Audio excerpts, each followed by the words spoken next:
ಕೇಳಿದ್ರೆ ಮುಂದೆ ಕೇಳಿದ್ರೆ ಕಾನೂನು ಅನುಪಾಲದ ಕೆಲಸ ಮಾಡ್ಕೊಂಡು ಹೋಗ್ತಾ ಇರುತ್ತೆ.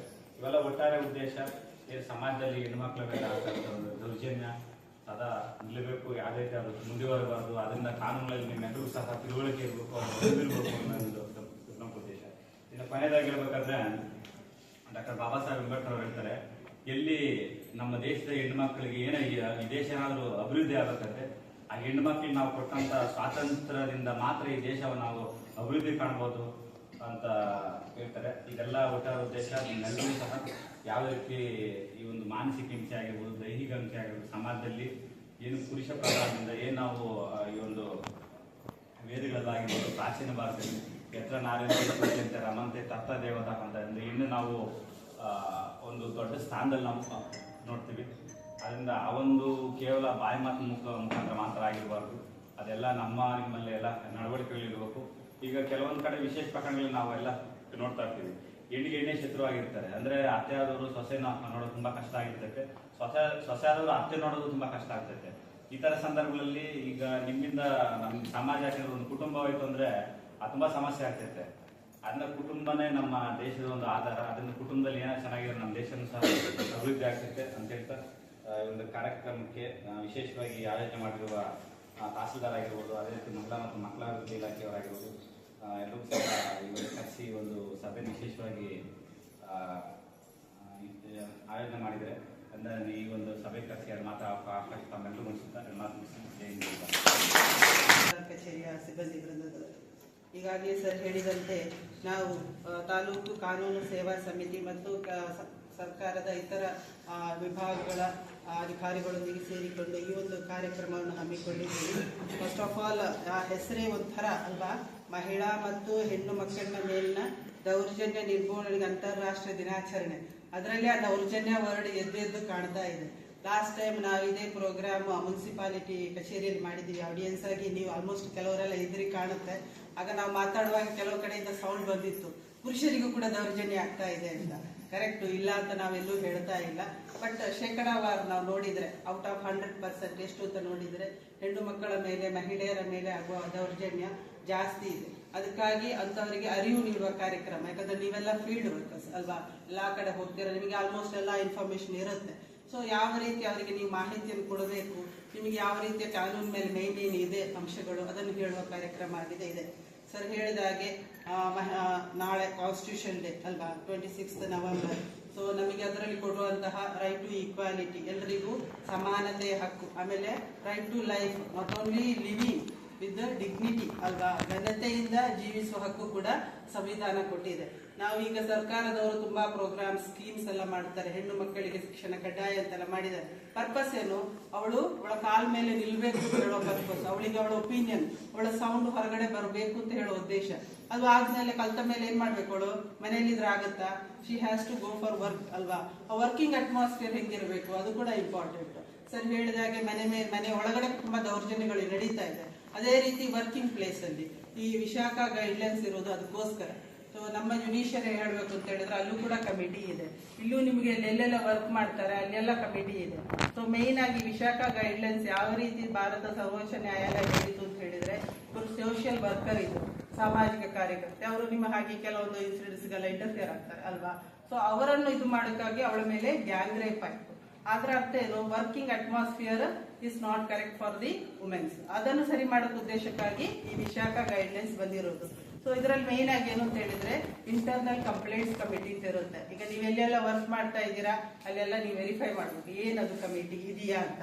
ಸೊ ಇಲ್ಲಿ ತಹಶೀಲ್ದಾರ್ ಆಫೀಸ್ ಅಲ್ಲಿ ಏನು ಆ ಕಮಿಟಿ ವರ್ಕ್ ಮಾಡುತ್ತೆ ಅಂತ I think Bharat sir will explain, ಅದು ಹೇಳ್ತಾರೆ ಅನ್ಕೋತೀನಿ. ಸೊ ನಮ್ಮ ಜುಡಿಷಿಯರಿ ಬಂದ್ಬಿಟ್ರೆ ಅಲ್ಲಿ ಒಂದು ಕಮಿಟಿ ಇದೆ, ಅದ್ರಲ್ಲಿ ಮೇನ್ ಆಗಿ ಯಾರು ಮಾಡ್ತಾರೆ, NGO ಇರ್ತಾರೆ, ಆಮೇಲೆ ಡಿಸ್ಟ್ರಿಕ್ಟ್ ಲೇಡಿ ಜುಡಿಷಿಯಲ್ ಆಫೀಸರ್ ಅನ್ನೇ ಮಾಡ್ತಾರೆ. ಯಾಕಂದ್ರೆ ನಮಗೆ ಹೇಳಿಕೊಳ್ಳಕ್ಕೆ ಒಬ್ಬರು ಲೇಡಿ ಇದ್ರೆ ವಿ ಕ್ಯಾನ್ ಓಪನ್ ಅಪ್ ಅಲ್ವಾ, ಇಲ್ಲಾಂದ್ರೆ ಜೆಂಟ್ಸ್ ಅಲ್ಲಿ ಸ್ವಲ್ಪ ಓಪನ್ ಆಗಿ ಹೇಳಕ್ ಆಗೋದಿಲ್ಲ ಅಂತವ್ರು ಇರ್ತಾರೆ. ಆಮೇಲೆ ಆ ಸ್ಟಾಫ್ ಅಲ್ಲಿ ಮೇನ್ ಆಗಿ ಹೆಡ್ ಇರ್ತಾರೆ, ಶಿರಸ್ತಿದಾರ್ಸ್ಗಳು ಅಂತ, ಅವರಲ್ಲಿ ಲೇಡೀಸ್ ಅನ್ನೇ ಹಾಕ್ತಾರೆ. ಆ ಕಮಿಟಿ ಏನ್ ಮಾಡುತ್ತೆ, ಹಾಗಂತ ಕಂಪ್ಲೇಂಟ್ಸ್, ಸೆಕ್ಷುವಲ್ ಹರಾಸ್ಮೆಂಟ್ ಎಂತೆಂತ ಅಫೆನ್ಸ್ ಇರುತ್ತೆ, ಡಾಕ್ಯುಮೆಂಟ್ಸ್ ಮೇಲೆ ಅಫೆನ್ಸ್ ಇರುತ್ತೆ, ಬಾಡಿ ಮೇಲೆ ಅಫೆನ್ಸ್ ಇರುತ್ತೆ. ಈ ಸೆಕ್ಷುವಲ್ ಹರಾಸ್ಮೆಂಟ್ ಅದೊಂದು ಏನು ಲೈಂಗಿಕ ದೌರ್ಜನ್ಯ, ಅದನ್ನು ಹೇಳಕ್ಕೂ ಅಲ್ಲ ಬಿಡಕ್ಕೂ ಅಲ್ಲ, ಬಟ್ ಅದನ್ನ ಸಹಿಸಕ್ಕೂ ಅಲ್ಲ ಅಂತ ಒಂದು ಅಫೆನ್ಸ್. ಸೊ ಅದನ್ನೇನ್ ಮಾಡ್ಬೇಕಿಂತ ಕಮಿಟೀಸಿಗೆ ಹೋಗಿ ಹೇಳಿದ್ರೆ ಅವ್ರೇನ್ ಮಾಡ್ತಾರೆ, ಆ ವಿಕ್ಟಿಮ್ ಇದ್ದು ಹೆಸರು ಡಿಸ್ಕ್ಲೋಸ್ ಮಾಡಲ್ಲ, ಗೌಪ್ಯವಾಗಿ ಇಟ್ಕೋತಾರೆ. ನಮಗೆ ಏನಾಗುತ್ತೆ, ಯಾರಿಗಾದ್ರೂ ಒಬ್ರು ವಿಕ್ಟಿಮ್ಗೆ ಆದ್ರೆ ಅವ್ರು ಫಸ್ಟ್ ಹೆದರಿಕೆ ಇರೋದು ಎಂತದ್ದು, ಸಮಾಜದಲ್ಲಿ ಅವರನ್ನು ತೂಕ ಮಾಡ್ತಾರೆ ಅಂತ, they will judge Har character. ಆ ಒಂದು ಥಾಟ್ ಅಲ್ಲಿ ಅವ್ರು ಏನ್ ಮಾಡ್ತಾರೆ, ಹೇಳೋದಿಲ್ಲ, ಬಾಯಿ ಮುಚ್ಕೋತಾರೆ. ಮುಚ್ಚಿದ್ರೆ ಆ ಅಫೆನ್ಸ್ ನಿಲ್ಲುತ್ತಾ, ದಿಲ್ ಕೀಪ್ ಆನ್ ಕಂಟಿನ್ಯೂಯಿಂಗ್. ಅವ್ರು ಏನ್ ಮಾಡ್ತಾರೆ, ಆ ಒಂದು ಥಾಟ್ ಇರುತ್ತಲ್ಲ ಆ ಮನುಷ್ಯ ಯಾರೂ ಇರ್ಲಿ, ಸೊ ಅವ್ರು ಏನ್ ಮಾಡ್ತಾರೆ, ನೆಕ್ಸ್ಟ್ ಇವ್ರು ಏನ್ ಆಕ್ಷನ್ ತಗೋತಾಳೆ ಅಂತ ನೋಡ್ತಾ ಇರ್ತಾರೆ, ಹೇಳಲ್ಲ. ಈ will be keep on watching. ಆಗ ನಿಮಗೆ ಆ ಒಂದು ಇನ್ಫಾರ್ಮೇಶನ್ ಇದ್ರೆ, ಏನು ನಮ್ಮೆಲ್ಲೊಂದು ಕಂಪ್ಲೇಂಟ್ಸ್ ಕಮಿಟಿ ಇದೆ, ಸ್ವಲ್ಪ ಏನಾದ್ರು ಮಾಡಿದ್ರೆ ನೋಡಿ ಹಿಂಗ್ ಮಾಡಿದ್ರೆ ನಾನು ಕಂಪ್ಲೇಂಟ್ಸ್ ಕಮಿಟಿಯಲ್ಲಿ ಹೋಗಿ ಕಂಪ್ಲೇಂಟ್ ಮಾಡ್ತೀನಿ ಅಂತ ಒಂದು ಮಾತು ಹೇಳಿದ್ರೆ ನೆಕ್ಸ್ಟ್ ಟೈಮ್ ಆ ಕಡೆ ಬರುವುದಿಲ್ಲ, ಇನ್ನೊಂದನ್ನು ಹುಡ್ಕೊಂಡು ಹೋಗ್ತಾನೆ. ಆ ಇನ್ನೊಬ್ರು ಹೇಳ್ಬಿಟ್ಟು ಸ್ವಲ್ಪ ಸುಮ್ಮನೆ ಇರ್ತಾನೆ ಅಂತ ಹೇಳೋ ಉದ್ದೇಶ ಆಗಿದೆ. ಟೋಟಲಿ ದಟ್ ವರ್ಕಿಂಗ್ ಅಟ್ಮಾಸ್ಫಿಯರ್ ಇರುತ್ತಲ್ಲ ಅದು ಕ್ಲಿಯರ್ ಆಗಿ ಹೇಗೆ ರೀತಿ ಒಬ್ಬ ಪುರುಷ ಕೆಲಸ ಮಾಡ್ತಾನಲ್ಲ ಅದೇ ರೀತಿ ಕೆಲಸ ಮಾಡಬೇಕು. ಇದು ಯಾವಾಗ ಆಗುತ್ತೆ ಈ ಸೆಕ್ಷುವಲ್ ಹರಾಸ್ಮೆಂಟ್ ಅಂತ ಹೇಳಿದ್ರೆ, ಅವರು ವರ್ಕ್ ನೋಡಲ್ಲ. What is the turn over done by A person not seeing. ಅವ್ರು ಏನ್ ನೋಡ್ತಾರೆ, ಬಾಡಿ ನೋಡ್ತಾರೆ. When it seeing the body all problem starts. ಆ ರೀತಿಯ ಇದನ್ನು ತೆಗಿಯೋಕ್ಕೋಸ್ಕರ ಈ ಇಂಟರ್ನಲ್ ಕಂಪ್ಲೇಂಟ್ಸ್ ಕಮಿಟಿ ಅಂತ ಇರುವಂತದ್ದು. ಅಂತ ಕಮಿಟಿಗೆ ಹೋದ್ರೆ ಅವ್ರು ಏನ್ ಮಾಡ್ತಾರೆ, ಇನ್ ಕ್ಯಾಮರಾ ಟೈಪ್ ಪ್ರೊಸೀಡಿಂಗ್ಸ್ ಅಲ್ಲಿ ಎಂಕ್ವೈರಿ ಮಾಡ್ತಾರೆ. ಆಮೇಲೆ ಅದು ಕನ್ಫರ್ಮ್ ಆಯ್ತು, ಹೌದು ಪ್ರೂವ್ ಆಯ್ತು ಅಂತ ಹೇಳಿದ್ರೆ ಅವರ ಡಾಕ್ಯುಮೆಂಟ್ಸ್ ಕೊಡ್ತಾರೆ, ಕಲೆಕ್ಟ್ ಮಾಡ್ತಾರೆ, ನೋಟಿಸ್ ಇಶ್ಯೂ ಮಾಡ್ತಾರೆ, ಯಾರ ಮೇಲೆ ಎಲಿಗೇಷನ್ ಇದೆ ಅವರಿಗೂ ಮಾಡ್ತಾರೆ, ಎಲ್ಲ ಮಾಡ್ತಾರೆ, ಸೀಕ್ರೆಟ್ ಆಗಿ ನಡೆಯುತ್ತೆ. ಆಮೇಲೆ ಅವ್ರು ರಿಪೋರ್ಟ್ ಸಬ್ಮಿಟ್ ಮಾಡ್ತಾರೆ. ಒಂದು ವೇಳೆ ಆಫೆನ್ಸ್ ಇಂಗ್ರೀಡಿಯೆಂಟ್ಸ್ ಇದೆ ಅಂತ ಹೇಳುವಾಗ concern police station, concern department ಕಳಿಸಿ ಫರ್ದರ್ ಆಕ್ಷನ್ ಮಾಡ್ತಾರೆ. ಸೊ ನೀವು ಎಲ್ಲಿ ಕೆಲಸ ಮಾಡ್ತೀರಾ ಅಲ್ಲಿ ನೋಡಿ ಇಂಟರ್ನಲ್ ಕಂಪ್ಲೇಂಟ್ಸ್ ಕಮಿಟಿ ಅಂತ ಇರುತ್ತೆ, ಇರಲೇಬೇಕು, ಯಾಕಂದ್ರೆ ಅದು ಮ್ಯಾಂಡೇಟರಿ ಇದೆ ವಿಶಾಖ ಗೈಡ್ ಲೈನ್ಸ್ ಪ್ರಕಾರ. ಕೆಲವು ಕಡೆ ಆ ಕಮಿಟಿ ಇಲ್ಲ ಅಂತ ಹೇಳಿದ್ರೆ ಲೋಕಲ್ ಕಂಪ್ಲೇಂಟ್ಸ್ ಕಮಿಟಿ ಅಂತ ಇರುತ್ತೆ, LCC ಅಂತ. ಸೊ ಅದು ಇದೆಯಾ ಅಂತ ನೋಡಬೇಕು. ನೀವೆಲ್ಲ ಈಗ ಇಲ್ಲಿ ಎಲ್ಲ ಹೋಗುವಾಗ ನಿಮ್ಗೆ ಗೊತ್ತಿರುತ್ತೆ, ಅವರ ಮಗಳು ಇವರ ತಂಗಿ ಎಲ್ಲ ಬೆಂಗಳೂರಲ್ಲಿ ಕೆಲಸ, IT ಕೆಲಸ, ಸೊ ಎಲ್ಲ ಒಳ್ಳೆ ಜಾಬ್, ಒಳ್ಳೆ ಸ್ಯಾಲರಿ, ಬಟ್ ಅದು ಎನ್ವಿರಾನ್ಮೆಂಟ್ ಸೇಫ್ಟಿ ಸ್ವಲ್ಪ ನೋಡೋದಿಲ್ಲ. ಸೊ ಅಂತವರಿಗೆಲ್ಲ ಹೇಳ್ಬೇಕು, ಕೆಲ್ಸಕ್ಕೆ ಹೋಗ್ತಾ ಇದೆಯಾ ಒಳ್ಳೇದಮ್ಮ, ಅಲ್ಲಿ ಒಂದು ಇಂಥ ಕಮಿಟಿ ಇದೆಯಾ ಅಂತ ಫಸ್ಟ್ ನೋಡಿಕೋ, ಅಂತವ್ರದ್ದು ನಂಬರ್ ಎಲ್ಲ ಸೇವ್ ಮಾಡಿ ಇಟ್ಕೋ ಅಂತ. ಅದು ಅದರರ್ಥ ನೋಡಿ, ಹೋದಾಗ ತಕ್ಷಣ ಅವಳಿಗೆ ಹರಾಸ್ಮೆಂಟ್ ಆಗುತ್ತೆ ಅಲ್ಲ, ಇಟ್ಸ್ ಆಲ್ ಪ್ರಿಕಾಷನರಿ ಮೆಷರ್. ಅದೆಲ್ಲ ನೀವು ಹೋಗಿ ಕನ್ವೆ ಮಾಡಬೇಕು. ಇದರ ಮುಖ್ಯ ಉದ್ದೇಶ ಏನು, ನಿಮಗೆ ರೀಚ್ ಆಗಬೇಕು. ನಮಗೆ ಅದ್ರ ಬಗ್ಗೆ ಗೊತ್ತಿಲ್ಲ ಅಂದ್ರೆ ನಮಗೆ ಯಾರು ಹೇಳ್ಕೊಡ್ತಾರೆ, ಯಾರು ಹೇಳ್ಕೊಡಲ್ಲ. ಸೊ ಇಂಥ ಲೀಗಲ್ ಸರ್ವಿಸ್ ಅಥಾರಿಟಿ ಪ್ರೋಗ್ರಾಮ್ ಇಂದ ಆದ್ರೂ ಮಾಹಿತಿಯನ್ನು ಪಡ್ಕೋಬೇಕು. ಕೆಲವೊಂದೆಲ್ಲ ಬೋಲ್ಡ್ ಅಡ್ವರ್ಟೈಸ್ಮೆಂಟ್ ಇರುತ್ತೆ, ಟಿವಿಯಲ್ಲಿ ನೋಡಿರ್ಬೇಕು, ಯಾರಿಗೆ ಗೊತ್ತಿರುತ್ತೆ ಅವನಿಂದ ಅವಳಿಗೆ ಹರಾಸ್ಮೆಂಟ್ ಆಗುತ್ತೆ ಮೇಲ ಅಧಿಕಾರಿಯಿಂದ, ಬಟ್ ಯಾರು ಓಪನ್ ಆಗಿ ಹೇಳಲ್ಲ. ನಾವು ಹೇಳುವಲ್ಲಿ ಹೇಳಿದ್ರೆ ಅಂತ ಅಫೆನ್ಸ್.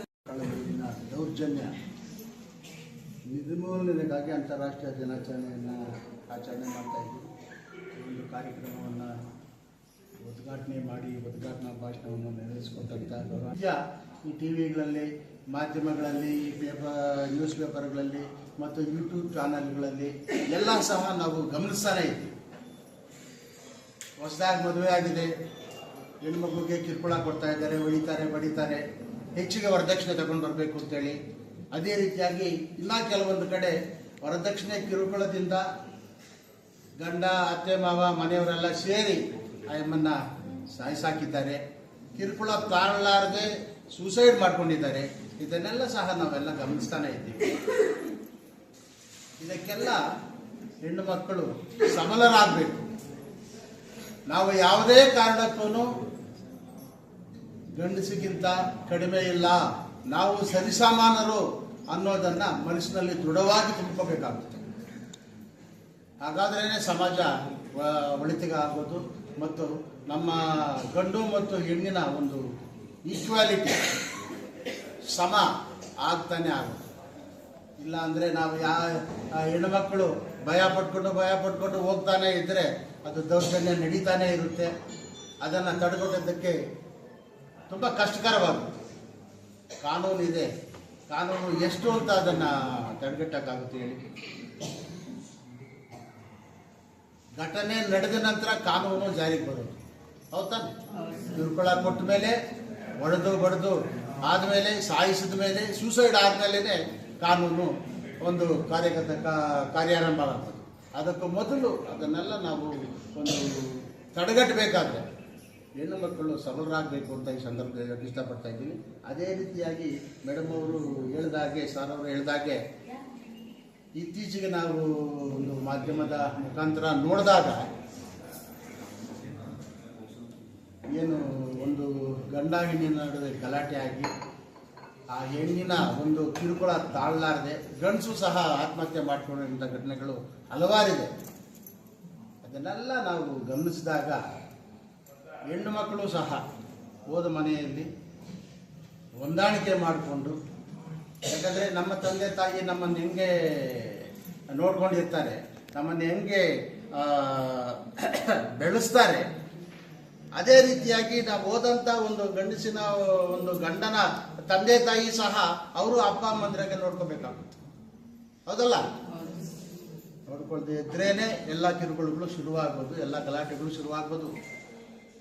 ಹಾಗಾಗಿ ನೀವೆಲ್ಲ ಸಹ ಸಮಾಜದಲ್ಲಿ ನೀವೆಲ್ಲ ಮುಖ್ಯವಾಹಿನಿಗೆ ಮುಖ್ಯವಾಗಿ ನೀವೆಲ್ಲ ಸಹ ಸಮಾಜದಲ್ಲಿ ಅರಿವನ್ನು ಮೂಡಿಸಬೇಕಾದಂಥ ಒಂದು ಕರ್ತವ್ಯ ನಿಮ್ಮೆಲ್ಲರ ಮೇಲೂ ಇದೆ. ಕಾರಣ ಏನು ಅಂತಂದರೆ ಪ್ರತಿಯೊಂದು ಮನೆಯಲ್ಲಿ ಪ್ರತಿಯೊಂದು ಹೆಣ್ಣು ಮಕ್ಕಳಿಗೂ ಸಹ ನೀವೆಲ್ಲ ಕಾಂಟ್ಯಾಕ್ಟಲ್ಲೇ ಇರ್ತೀರಂತ. ಹೌದಾನೆ? ಹಾಗಾಗಿ ಸಮಾಜದಲ್ಲಿ ನಿಮ್ಮ ಒಂದು ಕೊಡುಗೆ ತುಂಬ ಅಪಾರವಾದದ್ದು ಅಂತ ಈ ಸಂದರ್ಭದಲ್ಲಿ ಹೇಳೋಕ್ಕೆ ಇಷ್ಟಪಡ್ತಾ ಇದ್ದೀನಿ.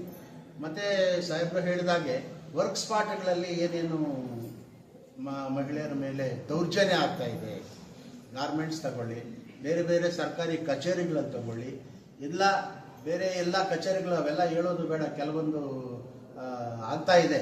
ಅದನ್ನೆಲ್ಲ ಬೆಳಕಿಗೆ ಬರೋದಿಲ್ಲ. ಯಾಕೆ ಭಯ ಪಡ್ತಾರೆ?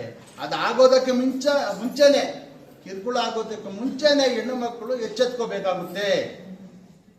ಆದ್ಮೇಲಲ್ಲ.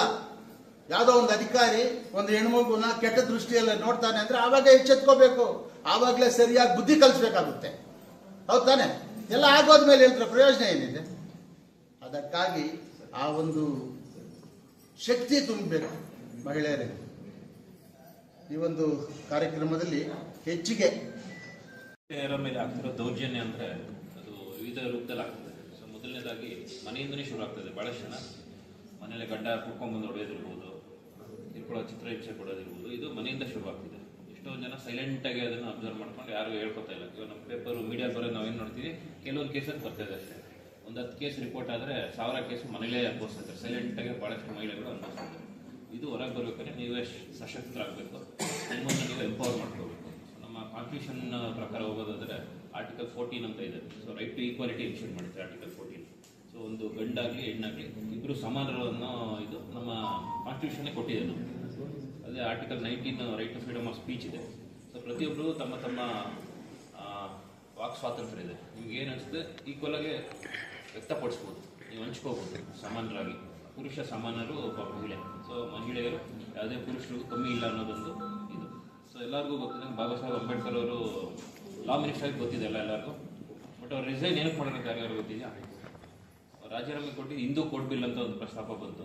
ಹಿಂದೂ ಕೋಡ್ ಬಿಲ್ ಏನು ಹೇಳ್ತಿತ್ತಂತೆ, ಮಹಿಳೆಗೂ ಆಸ್ತಿಗೆ ಸಮಾನ ಹಕ್ಕಿರಬೇಕು ಅನ್ನೋ ಒಂದು ಕಾರಣಕ್ಕೆ. ಅದು ಆವಾಗಿನ ಕಾಲದಲ್ಲಿ ಚರ್ಚೆ ಆಯಿತು, ಅದು ಅಕ್ಸೆಪ್ಟ್ ಆಗಲಿಲ್ಲ. ಹಾಗಾಗಿ ಅವರು ರಾಜೀನಾಮೆನೇ ಕೊಟ್ಟರು. ಅಲ್ಲಿಗೆ ಮಹಿಳೆಯರಿಗೆ ನಮ್ಮ ಕಾನ್ಸ್ಟಿಟ್ಯೂಷನ್ ಎಷ್ಟು ಮಹತ್ವ ಕೊಡುತ್ತೆ ಅನ್ನೋದು ತೋರಿಸ್ಕೊಡುತ್ತೆ.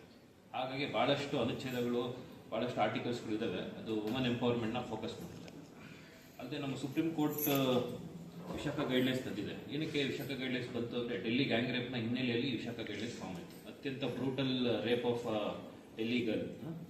ಬಸ್ಸಲ್ಲಿ ಚಲನೆ ಆಗ್ತಿದ್ದ ಬಸ್ನಲ್ಲಿ ಆದಂಥ ಘೋರ ರೇಪ್ ಕೇಸ್ ಇಡೀ ದೇಶನೇ ನಿಬ್ಬೆರಗಾಗಿಸ್ಬಿಡ್ತು. ಇಡೀ ದೇಶ ಸಹಿಸೋಕ್ಕಾಗಲಿಲ್ಲ. ನಮ್ಮ ಭಾರತ ದೇಶ ಇದುವರೆಗೂ ನಾವು ಹೆಣ್ಣನ್ನು ಎಷ್ಟು ಗೌರವಿಸ್ತೀವಿ, ಒಬ್ಬ ಲಕ್ಷ್ಮಿ, ಸರಸ್ವತಿ ಈ ಥರ ದೇವರ ಸ್ವರೂಪ ಕೊಟ್ಬಿಟ್ಟು ಪೂಜಿಸುವಂಥ ದೇಶದಲ್ಲಿ ಈ ಥರ ಆಗಿದೆ ಅಂದರೆ ಇಡೀ ದೇಶಕ್ಕೆ ಶಾಕ್ ಆಯಿತು. ಹಾಗಾಗಿ ವಿಶಾಖ ಗೈಡ್ಲೈನ್ಸ್ ಬಂದು ಮಹಿಳೆಯರಿಗೆ ಅತ್ಯುನ್ನತ ಪ್ರೊಟೆಕ್ಷನ್ ಇರಬೇಕು, ಯಾವುದೇ ರೀತಿಯೊಳಗೆ ದೌರ್ಜನ್ಯ ಆಗಬಾರ್ದು ಒಬ್ಬ ಮಹಿಳೆ ಮೇಲೆ ಅನ್ನೋದು ಎಲ್ಲ ಗೈಡ್ಲೈನ್ಸ್ ಫ್ರೇಮ್ ಆಯಿತು. ಆಮೇಲೆ ಪ್ರತಿಯೊಂದು ಕೆಲಸ ಮಾಡೋ ಕಚೇರಿಗಳಲ್ಲಿ ಶಿ ಬಾಕ್ಸ್ ಅಂತ ಸೆಟಪ್ ಮಾಡಿರ್ತೀವಿ. Sexual harassment of woman at work place ಅನ್ನೋದು ಒಂದು ಬಾಕ್ಸ್, ಅಂದರೆ ಕಂಪ್ಲೇಂಟ್ ಬಾಕ್ಸ್. ವುಮನ್ಗೆ ಹೇಳ್ಕೊಳಕ್ಕೆ ಏನಿದಾಯಿತು ನಾವು ಚೀಟಿಗೆ ಬರೆದ್ಬಿಟ್ಟು ಆ ಡಬ್ಬದೊಳಗೆ ಹಾಕಿದೆ ಅವಳು. ಆಮೇಲೆ ನಾವು ಇಂಟರ್ನಲ್ ಕಂಪ್ಲೇಂಟ್ಸ್ ಕಮಿಟಿ ಅಂತ ಇರ್ತೇವೆ, ನಾವು ಅದನ್ನು ನೋಡಿಬಿಟ್ಟು ಪರ್ಸನಲಾಗಿ ಕರೆಸಿ ನಾವು ಮಾತಾಡಿ ಅವ್ರಿಗೆ ಸಾಲ್ವ್ ಮಾಡಿದ್ವಿ. ಯಾಕಂದರೆ ಎಲ್ಲರಿಗೂ ಹೇಳ್ಕೊಳಕ್ಕೆ ಭಾಳಷ್ಟು ಜನಕ್ಕೆ ನಾಚಿಕೆ ಆಗ್ತಾ ಇರುತ್ತೆ. ಭಾಳಷ್ಟು ರೀತಿ ದೌರ್ಜನ್ಯ ಫೇಸ್ ಮಾಡೋದ್ರಿಂದ ಹೇಳ್ಕೊಳಲ್ಲ ಎಷ್ಟೊಂದು ಜನ. ಅವ್ರು ಹೇಗೆ ಹೊರಗ್ತಾ ಇರ್ತಾರೆ ಒಳಗಡೆ, ಇದು ಆಗಬಾರ್ದು ಅನ್ನೋ ಕಾರಣಕ್ಕೆ ಸೀಕ್ರೆಸಿ ಮೇಂಟೈನ್ ಮಾಡ್ಕೊಂಡು ಇಂಟರ್ನಲ್ಲಿ ವಿಲ್ ಅಸಿಸ್ಟ್ ಅವ್ರಿಗೇನು ಕೌನ್ಸಿಲಿಂಗ್ ನಮ್ಮ ಹಂತದಲ್ಲಿ ಮಾಡಿ, ನೆಕ್ಸ್ಟು ನಮ್ಮ ಹಂತದಲ್ಲಿ ಆಗಲಿ ಹಿರಿಯರ ಸಲಹೆ ತೊಗೊಂಡು ಅಧಿಕಾರಿಗಳ ಗಮನಕ್ಕೆ ತಂದು ಅವ್ರಿಗೇನು ಸೂಕ್ತ ಸೊಲ್ಯೂಷನ್ ಕೊಡಬೇಕು ಅದನ್ನು ಕೊಡ್ತೀವಿ ನಾವು. ಇದಾದ್ಮೇಲೆ ಮುಂದುವರೆದು ಮೇಜರ್ ಅಂದರೆ ಇದು ಕಂಪ್ಲೇಂಟ್ಸ್ ಕಮಿಟಿದು ಮಾತಾಡಿದ್ವಿ. ಯಾವುದೋ ಒಂದು ಪಾಯಿಂಟ್ ಹೇಳಿದೆ ಸರ್, ಮೋಸ್ಟ್ ಇಂಪಾರ್ಟೆಂಟ್ ಪಾಯಿಂಟ್ ಅದು. ಸಡನ್ನಾಗಿ ಇವಾಗ ಜಸ್ಟ್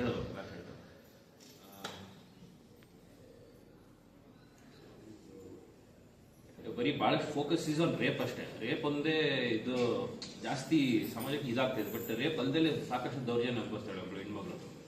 ಯಾವ ರೀತಿ ಇರ್ಬೋದು ಅಂದರೆ, ಇವಾಗ ಯಾರು ಮುಂಚೆ ಮನೆ 4 ಗೋಡೆ ಮಧ್ಯೆ ಇತ್ತು, ಇವಾಗ ಸೈಬರ್ ಈಗ ಎಂಟರ್ ಆಗಿದೆ. ಮೋಸ್ಟ್ ಇಂಪಾರ್ಟೆಂಟ್ ಪಾಯಿಂಟ್ ಇದು ಸೈಬರ್. ನೀವೇನು ಯೂಸ್ ಮಾಡ್ತೀರಿ ಮೊಬೈಲಲ್ಲಿ ದೌರ್ಜನ್ಯ ಅನುಭವಿಸ್ತಾರೆ ಒಬ್ಬಳು ಹೆಣ್ಮಗಳು. ಅಶ್ಲೀಲ ಮೆಸೇಜ್ಗಳು ಕಳಿಸೋದಾಗಿರ್ಬೋದು. ಆಮೇಲೆ ವಾಯರಿಸಮ್ ಅಂತ ಮಾಡ್ತಾರೆ. ಒಂದು ಹೆಣ್ಣಿಗೆ ಗೊತ್ತಿಲ್ಲದಾಗೆ ಕದ್ದು ಮುಚ್ಚಿ ನೋಡೋದು, ಅವಳನ್ನ ಫಿಲ್ಮ್ ಮಾಡೋದು, ರೆಕಾರ್ಡ್ ಮಾಡೋದು. ಮೆಟ್ರೋಗಳಲ್ಲೆಲ್ಲ ಸಂಚಾರ ಮಾಡ್ತಿರೋ ಪಬ್ಲಿಕ್ ಟ್ರಾನ್ಸ್ಪೋರ್ಟಲ್ಲಿ ಗೊತ್ತಿಲ್ಲದಂಗೆ ಮೊಬೈಲಲ್ಲಿ ರೆಕಾರ್ಡ್ ಮಾಡೋದು, ಅದನ್ನು ಅಂತರ್ಜಾಲದಲ್ಲಿ ಇದು ಮಾಡೋದು, ಅಶ್ಲೀಲ ಚಿತ್ರೀಕರಣ ಮಾಡಿ ಇದನ್ನು ತೋರಿಸೋದು. ಇದು ಭಾಳಷ್ಟು ಪ್ರಾಬ್ಲಮ್ ಆಗ್ತದೆ. ಸೊ ಮುಂಚೆ ಇತ್ತು 4 ಗೋಡೆ ಮಧ್ಯೆ ಇದ್ದಿದ್ದು, ಇವಾಗ ಇಡೀ ವಿಶ್ವದಾದ್ಯಂತ ಇದಾಗೋ ರೀತಿ ಇದಾಗುತ್ತೆ. ಹಾಗಾಗಿ ಇದೊಂದು international day of violence, prevention of violence against women ಅನ್ನೋದು ಕೇವಲ ಈ ದಿನ ಅಲ್ಲದೆ ಇದೊಂದು ಸುಮಾರು 16 ದಿವಸಗಳ ಕಾಲ ನಡೀತೆ. ಆಲ್ಮೋಸ್ಟ್ ಡಿಸೆಂಬರ್ 10 ತನಕ ನಡೀತೆ ಗ್ಲೋಬಲಿ. ಈ ದಿನ ಸ್ಪೆಷಲ್ ಆಗಿ ಆಚರಣೆ ಮಾಡಿದ್ರು ಡಿಸೆಂಬರ್ 10 ತನಕ ಇದು ಅವೇರ್ನೆಸ್ ನಡೀತಾನೇ ಇರುತ್ತೆ ಥ್ರೂ ಔಟ್ ದ ವರ್ಲ್ಡ್. ಈ ನಿಟ್ಟಿನಲ್ಲಿ ಸೊ ನನ್ನದೊಂದು ಸಿಂಪಲ್ ನಮ್ಮಲ್ಲಿ ಕೋರಿಕೆನೆ, ಎಲ್ಲ ಮಹಿಳೆಯರು ತಮಗಿರೋ ರೈಟ್ಸ್ ಬಗ್ಗೆ ಅವೇರ್ನೆಸ್ ತಿಳ್ಕೋಬೇಕು. ಫಸ್ಟ್ ನಮ್ಮ ಕಾನ್ಸ್ಟಿಟ್ಯೂಷನ್ ಏನಿದೆ, ನಮ್ಮ ಲಾ ಏನಿದೆ, ನಮ್ಮ ಸುಪ್ರೀಂ ಕೋರ್ಟ್, ನಮ್ಮ ಹೈಕೋರ್ಟ್, ನಮ್ಮ ಸಿವಿಲ್ ಕೋರ್ಟ್ಸ್ ಏನೇನು ನಮಗೆ ಪ್ರೊಟೆಕ್ಷನ್ ಕೊಡುತ್ತೆ ಇದನ್ನೆಲ್ಲ ತಿಳ್ಕೊಂಡು ಸ್ವಲ್ಪ ಅಟ್ಲೀಸ್ಟ್ ಮಹಿಳೆಯರಿಗೆ ಏನೇನು ಅನ್ವಯಿಸುತ್ತೆ ಅದನ್ನು ನೀವು ಅವೇರ್ನೆಸ್ ಆದರೆ ನೀವು ಎಂಪವರ್ ಆಗ್ತೀರ. ಇದನ್ನು ತಿಳ್ಕೊಂಡು ನೀವು ಸಶಕ್ತರಾಗಿ ಯಾವುದೇ ರೀತಿ ದೌರ್ಜನ್ಯನ ನಮ್ಮ ಸರ್ಕಲ್ ಇನ್ಸ್ಪೆಕ್ಟರ್ ಅವರು ಹೇಳಿದ್ರು ಇನಿಷಿಯಲ್ ಸ್ಟೇಜಲ್ಲೇ ಇದು ಮಾಡಬೇಕು. ಅದೇನು ತಾಯಿ ಕಾರ್ಡ್ ಮಾಡಿಸೋ ಹಂತದಲ್ಲೇ ನೀವು ಬಂದು ಅವರಿಗೆ ಇದನ್ನು ಕೊಟ್ಟರೆ ಯು ಕ್ಯಾನ್ ಪ್ರಿವೆಂಟ್. ಅಲ್ಲೇ ಕೇಸ್ ಬುಕ್ ಮಾಡಿ ಒಂದು 2-3 ಕೇಸ್ ಬುಕ್ ಆದರೆ ಬೇರೆ ಅವೇರ್ನೆಸ್ ಬರುತ್ತೆ. ಅವಾಗ ಈ ಥರದ ತಪ್ಪುಗಳು ನಡೆಯಲ್ಲ ಸಮಾಜದಲ್ಲಿ. ಹಾಗಾಗಿ ನೀವೆಲ್ಲ ಎಂಪವರ್ ಆಗಿಬಿಟ್ಟು ಸಶಕ್ತರಾಗಲಿ ಅಂತ ನಾನು ಆಶಿಸ್ತಾ ಇದೊಂದೆರಡು ಮಾತು ಮುಗಿಸ್ತೇನೆ. ಧನ್ಯವಾದ. ಕೂಡ ಹೊಸ ರೂಪನ ಪಡ್ಕೊಳ್ತಾ ಇದೆ. ಅದರ ಬಗ್ಗೆ ಮಾಹಿತಿಯನ್ನು ಕೊಟ್ಟಂತ ನಮ್ಮ ಅಧ್ಯಕ್ಷ ಭಾಷಣ ತಹಶೀಲ್ದಾರ್ ಅವರಿಗೆ ಹಾಗೂ ಈ ಕಾರ್ಯಕ್ರಮಕ್ಕೆ ಆಗಮಿಸಿ ಒಂದು ಕಾರ್ಯಕ್ರಮ ಯಶಸ್ವಿಗೊಳಿಸಿದಂತ ಎಲ್ಲ ನ್ಯಾಯಾಧೀಶರಿಗೆ ಹಾಗೂ ವಕೀಲರ ಸಂಘದ ಅಧ್ಯಕ್ಷರು, ಉಪಾಧ್ಯಕ್ಷರಲ್ಲಿ ಹಾಸ್ಟೆಲ್ ಇರ್ಬೋದು, ಅಲ್ಲೆಲ್ಲನೂ ಕೂಡ ಹೆಣ್ಮಕ್ಳಿಗೆ ಅವೇರ್ನೆಸ್ ಕೊಡೋದಕ್ಕೋಸ್ಕರನೇ ಅಕ್ಕಪಡೆ ಅಂತ ನಾವು ಪ್ರತಿಯೊಂದು ಜಿಲ್ಲೆಯಲ್ಲೂ ರಚನೆ ಮಾಡ್ತಾ ಇದ್ದಾರೆ. ಇದನ್ನು 28ನೇ ತಾರೀಕು ಉದ್ಘಾಟನೆ ಆಗ್ತಾ ಇದೆ. ಪೊಲೀಸ್ ಇಲಾಖೆಯ ಸಹಯೋಗದೊಂದಿಗೆ ಹೆಣ್ಮಕ್ಳಿಗೆ ಒಂದು ಧೈರ್ಯ ವಿಶ್ವಾಸನ ಒಂದು ದುಡಿಯೋಕೆ ಓದೋ ಸ್ಥಳದಲ್ಲಿ ಅವ್ರ ಧೈರ್ಯ ಮಾಡಬೇಕು ಅನ್ನೋ ಕಾರಣಕ್ಕೋಸ್ಕರ ಈ ಒಂದು ಅಕ್ಕಪಡೆಯನ್ನ ರಚನೆ ಮಾಡಿದ್ದಾರೆ ನಮ್ಮ ಡಿಪಾರ್ಟ್ಮೆಂಟ್ ಇಂದ. ಇದನ್ನು 28ನೇ ತಾರೀಕು ಉದ್ಘಾಟನೆ ಆಗ್ತಾ ಇದೆ. ಅದರ ಎಲ್ಲ ಸದುಪಯೋಗನ ಸ್ಥಳೀಯವಾಗಿ ಎಲ್ಲಿ ಕೆಲಸ ಮಾಡ್ತಾ ಇದೆ ನಮ್ಮ ಕಾರ್ಯಕರ್ತರು ಇರ್ಬೋದು, ಹೆಣ್ಮಕ್ಳು ಇರ್ಬೋದು, ಅದರದ್ದು ಒಂದು ಕಾರ್ಯಕ್ರಮನ ನಾವು ಉಪಯೋಗ ಪಡ್ಕೊಂಡ್ರೆ ನಾವು ಒಂದಷ್ಟು ಹೆಣ್ಮಕ್ಳನ್ನ ನಾವು ದೌರ್ಜನ್ಯದಿಂದ ಅವರನ್ನ ಮುಕ್ತಗೊಳಿಸೋದಕ್ಕೆ ಸಾಧ್ಯತೆ. ಹಾಗೆ ಈ ಒಂದು ಕಾರ್ಯಕ್ರಮ ಉದ್ದೇಶಿಸಿ ನವೀನ್ ಸರ್ ಮೇಡಮ್ ಸರ್ ಹೇಳಿದ್ದಾರೆ ಎಲ್ಲ ವಿಷಯಗಳ ಬಗ್ಗೆ. ಅದೇ ರೀತಿ ನಾವೇನಂದ್ರೆ ಹೇಳೋದು ಅಂದ್ರೆ, ಈಗ ನಮ್ಮಲ್ಲಿ ಕೇಸಸ್ ಬರುತ್ತೆ, ಏನೇ ಹೇಳಿದ್ರು ಕೊನೆ ಪೊಲೀಸ್ ಸ್ಟೇಷನ್ ಬರುತ್ತೆ. ನಾವು ಕೌನ್ಸಿಲಿಂಗ್ ಮಾಡ್ತೀವಿ, ಗಂಡ ಹೆಂಡತಿ ಕೇಸ್ ಆದ್ರೆ ಕೌನ್ಸಿಲಿಂಗ್ ಮಾಡ್ತೀವಿ. ಇನ್ನು ಹೆಣ್ಮಕ್ಳ ಕೇಸ್ ಆದ್ರೆ ಬಿಲೋ 18 ಇಯರ್ಸ್ ಆದ್ರೆ ಪೋಕ್ಸೋ ಎಫ್ಐಆರ್ ಮಾಡ್ತೀವಿ. ಈಗ ನಾವೇನು ಅಬ್ಸರ್ವ್ ಮಾಡ್ತೀವಿ, ಆಶಾ ಕಾರ್ಯಕರ್ತರು ಮತ್ತೆ ಅವೆಲ್ಲ ಸಂಬಂಧಪಟ್ಟಿರೋದಿಲ್ಲ. ಈಗ ತಮಗೇನು ಒಂದು 2 ಮಾತು ಹೇಳ್ಬೇಕು ಅಂತಂದ್ರೆ, ಈಗ ನಾನು ಕಳೆದ 2 ವರ್ಷಗಳಲ್ಲಿ ಏನ್ ನೋಡಿದೀನಿ ಅಂದ್ರೆ, ನಮ್ಮಲ್ಲಿ ಪೋಕ್ಸೋ ಕೇಸ್ಗಳಾಗುತ್ತೆ. ಯಾವಾಗ ಆಗುತ್ತೆ? ಮದರ್ ಕಾರ್ಡ್ ಮಾಡಿರ್ತಾರೆ, ತಾಯಿ ಕಾರ್ಡ್ ಮಾಡ್ತಾರೆ. ತಾಯಿ ಕಾರ್ಡ್ ಮಾಡಿದಾಗ ಕೇಸ್ ಆಗೋದಿಲ್ಲ, ಡೆಲಿವರಿ ಆದ್ರೂ ಕೇಸ್ ಆಗುತ್ತೆ. ತಾಯಿ ಕಾರ್ಡ್ ಮಾಡಿದಾಗಲೇ ಗೊತ್ತಾಗುತ್ತೆ ಬಿಲೋ 18 ಅಂತ. ಆಗ ನೀವು ಏನು ಹೇಳೋದಿಲ್ಲ, ಕೇಸ್ ಮಾಡಿಸೋದಿಲ್ಲ. ಆ ಕೈಗೆ ಲಾಸ್ಟ್ ಟೈಮ್ ಒಂದು ಕೇಸ್ ಆಗಿದೆ, ಅವ್ರಿಗೆ ಇದು ಈಗಲೂ ಇರೋದಿಲ್ಲ. ಒಂದು ಗೊತ್ತಿರೋದು ಒಂದು ಪೋಕ್ಸೋ ಕೇಸ್ ಆಗಿದೆ, ಮ್ಯಾರೇಜ್ ಆಗಿದೆ, ಅರೇಂಜ್ ಮ್ಯಾರೇಜ್ ಆಗಿದೆ, ತಾಯಿ ಕಾರ್ಡ್ ಮಾಡಿದ್ದಾರೆ, ಎಲ್ಲ ಮಾಡಿದ್ದಾರೆ.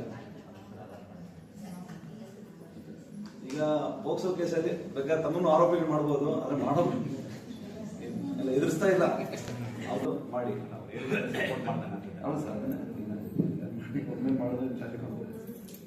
ಎಲ್ಲರೂ ಲಾಸ್ಟ್ ಟೈಮ್ ಹೇಳಿದ್ವಿ, ಮೇಡಮ್ ಹೇಳಿದೀವಿ, ಮತ್ತೆ ಕೆಲವರು ಕರೆಸಿ ವಿಟ್ನೆಸ್ ಮಾಡಿದೀವಿ, ಮತ್ತೆ ಬೈದು ಕಳಿಸಿದೀವಿ, ಕೆಲವರು ಸ್ವಲ್ಪ ಜೋರಾಗಿ ಹೇಳಿ ಕಳಿಸಿದೀವಿ. ದಯಮಾಡಿ ಆ ಥರ ಮಾಡಬೇಡಿ. ಮತ್ತೆ ಪರ್ಟಿಕ್ಯುಲರ್ ಆಗಿ KGF ಅಲ್ಲಿ ಆ ಥರ ಕೇಸಸ್ ಜಾಸ್ತಿ ಬಂದಿದೆ, ಸುಮಾರು ಕೇಸ್ಗಳಾಯ್ತು. ಮತ್ತೆ ಒಂದು ದೊಡ್ಡ ನ್ಯೂಸ್ ಆಯ್ತು, ಪೇಪರ್ಲೆಲ್ಲ ಬಂದು ಸುಮಾರು 95 ಕೇಸ್ ಆಯ್ತು ಕೋಲಾರ ಡಿಸ್ಟಿಕ್ ಅಲ್ಲಿ. ನಮ್ಮಲ್ಲಿ 6 ಕೇಸ್ ಆಯ್ತು, ನಮ್ಮ ಆರ್ಪೇಟಲ್ಲಿ, ರಾಬರ್ಟ್ಸನ್ ಪೇಟೆಯಲ್ಲಿ. ಇನ್ನು ಹುಡುಗಮ್ಮ ಬಾಲ್ಪೇಟ್ ಮಂಗಲ ಸೇರಿ ಜಾಸ್ತಿ ಆಗಿದೆ. ದಯಮಾಡಿ ತಾವು ಗ್ರೌಂಡ್ ಲೆವೆಲ್ ಇರ್ತೀರಾ, ಫೀಲ್ಡ್ ಅಲ್ಲಿ ಇರ್ತೀರಾ, ಮನೆ ತಿರುಗಾಡ್ತೀರಾ, ತಮಗೆ ಗೊತ್ತಿರುತ್ತೆ. ದಯಮಾಡಿ ತಾಯಿ ಕಾರ್ಡ್ ಮಾಡ್ಬೇಕಾದ್ರೆ ನೋಡಿ ಡಾಕ್ಟರ್ಗೆ ಹೇಳಿ ಅವ್ರು ಆಗ್ಲೇ ಕಡಿಮೆ ಹಾಕೋದು ಉತ್ತಮ. ಎಲ್ಲ ಆದ್ಮೇಲೆ ಆ ಮಗುಗೆ ಪ್ರೀಮೆಚ್ಯೂರ್ ಬೇಬಿ ಆಗುತ್ತೆ. ಯಾಕಂದ್ರೆ ಮೆಂಟಲಿನೂ ಮೆಚ್ಯೂರ್ ಆಗಿರೋದಿಲ್ಲ, ಫಿಸಿಕಲಿನೂ ಸ್ಟ್ರಾಂಗ್ ಇರೋದಿಲ್ಲ. 7 ತಿಂಗಳಿಗೆ 6 ತಿಂಗಳಿಗೆ ಮಗು ಆಗುತ್ತೆ, ಇನ್ನೂ ಫಿಸಿಕಲಿ ಫಿಟ್ ಇಲ್ಲ ಹುಡುಗಿ. ಆ ಥರ ಇದ್ದಾರೆ, ಸುಮಾರು ಜನ ಇದ್ದಾರೆ. ದಯಮಾಡಿ ಅದೇ ರೀತಿ ಅವಕಾಶ ಮಾಡಿಕೊಡ್ಬೇಡಿ. ಅದೇ ರೀತಿಯಾಗಿ ಇನ್ನು ಮೇಡಮ್ ಅವ್ರು ಹೇಳಿದಂಗೆ ವರ್ಕ್ ಪ್ಲೇಸ್ ಅಲ್ಲಿ ಒಂದು ಕಮಿಟಿ ಇದೆ. ನಮ್ಮ ಪೊಲೀಸ್ ಸ್ಟೇಷನ್ ಸಹ ಏನು ನಮ್ಮ WPC ಇದ್ದಾರೆ, ಮಹಿಳಾ ಸಿಬ್ಬಂದಿಗಳಿದ್ದಾರೆ, ಅವ್ರಿಗೂ ಸಹ ಒಂದು ಕಮಿಟಿ ಮಾಡಿ ಎವ್ರಿ ಮಂತ್ ಪ್ರತಿ ತಿಂಗಳು ಗುರುವಾರದಂದು ಲಾಸ್ಟ್ ಗುರುವಾರದಂದು ಮೀಟಿಂಗ್ ಮಾಡ್ತೀವಿ. ಅದಕ್ಕೆ ಮಹಿಳೆಯ ಒಂದು ಸಬ್ ಇನ್ಸ್ಪೆಕ್ಟರ್ನ ಹೆಡ್ ಮಾಡ್ತೀವಿ. ಅದೇ ರೀತಿ ಎಲ್ಲಾ ಇನ್ಸ್ಟಿಟ್ಯೂಷನ್ಸ್ ಅಲ್ಲೂ ತಮ್ಮ ಇನ್ಸ್ಟಿಟ್ಯೂಷನ್ ಅದೇ ತರ ಮಾಡ್ಕೊಳ್ಳಿ. ನಿಮ್ಗೆ ಏನಾದ್ರು ದೌರ್ಜನ್ಯಗಳಾದ್ರೆ ಆ ಕಮಿಟಿಯಲ್ಲಿ ಡಿಸ್ಕಸ್ ಮಾಡ್ಕೊಂಡು ಮುಂದಿನ ಈಗ ಮೇಡಮ್ ಹೇಳಿದಂಗೆ ಯಾವ್ದಾದ್ರು ಕಮಿಟಿಗೆ ನಿಮ್ಮ ಕಮಿಟಿಗೆ ಇಲ್ಲಾಂದ್ರೆ ನಮ್ಗೆ ಡೈರೆಕ್ಟ್ ಆಗಿ ಕೊಡೋದು ಆ ತರ ಮಾಡಿ. ಈಗ ನೀವು ಹೆಸರು ಡಿಸ್ಕಸ್ ಮಾಡೋಕ್ಕಾಗಲ್ಲ ಅಂದ್ರೆ ಸೀದಾ ಸಾಹೇಬ್ರ ಯಾವಾಗಲೂ ಬರೀ ಸ್ಟೇಜೇ ಆಗ್ತಾ ಇದೆ. ಎಲ್ಲರಿಗೂ ಸೇರಿಸ್ಬೇಕು. ಕರೆಕ್ಟು, ಮಹಿಳೆಯರನ್ನು ಗೊತ್ತಾಗಲಿ. ಹೆಂಗ್ ಮಾಡಬೇಕು ಅಂತ ಯೋಚನೆ